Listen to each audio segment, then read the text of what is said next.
President talked about this when, or Councilperson talked about this at the beginning. The fact that in March of this year, we went through a budget process.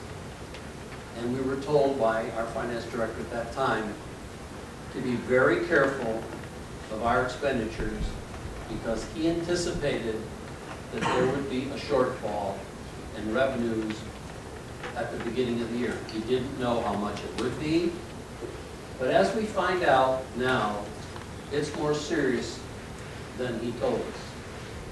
We've lost money because of foreclosure. The homes that are foreclosed, that means that there isn't any real estate taxes being collected, there isn't any income tax being collected, and also services.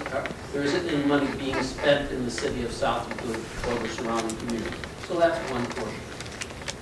There's been some talk tonight about the fact that that we hired an economic development director. You're right, we did. But we also let that person go. So that's an expenditure that we no longer have. What has happened, though, is our service director has taken on that responsibility. And he's doing a very fantastic job. Okay? We've had to cut back on some of our workforce.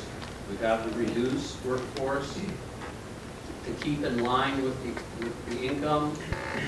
It's going to get worse, ladies and gentlemen. I'm not telling you anything you haven't already heard. It's not going to get any better.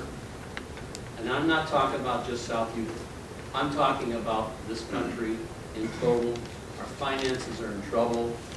We're being asked to do more here in South Euclid with less money from the federal, the state, and the county. We are funding ourselves. I've had to put more money out than I've ever had to before. And yes, it is hurting every one of us.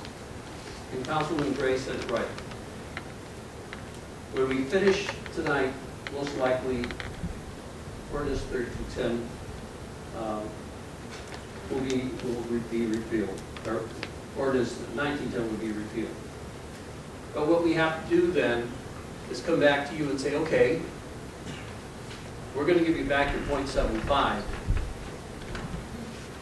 How much do you want to give to us now to pay to your city to maintain the park guards, to maintain the services that you are so, every time I have a meeting in Ward 2, you tell me that the police show up, the fire show up, and the services are great. What are you going to tell us you're willing to give to the city of South Euclid, money-wise, to maintain those services? That's what we're going to have to come back and ask you. Because right now you told us you don't want to give anything back to us. You want us just to stay where we are. Well, if we have to do that, ladies and gentlemen, you know, you've already heard it. I don't have to tell you again, there will be some cuts.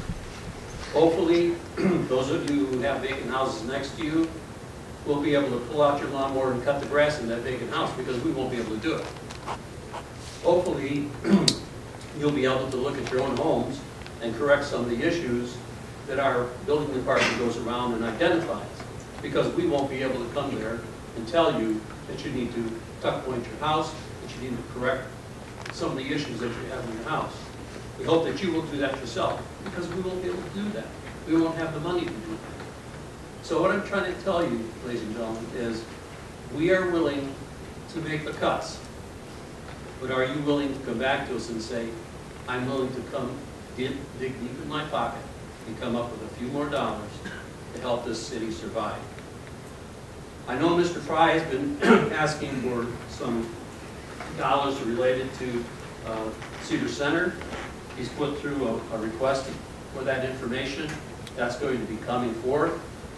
It's a very, as the mayor said, it's a very difficult thing to come up with a bottom line because it changes every day. Tonight after our council meeting, we're going to have an executive session in which we're going to talk about some issues related to Cedar Center. And during executive session, that's what we do. Can't tell you afterwards what it's all about because it's secret, but that's what the executive sessions are all about. So, ladies and gentlemen, please bear with us. We're not asking you to do anything more than us seven council persons would have to do in the city of South Euclid.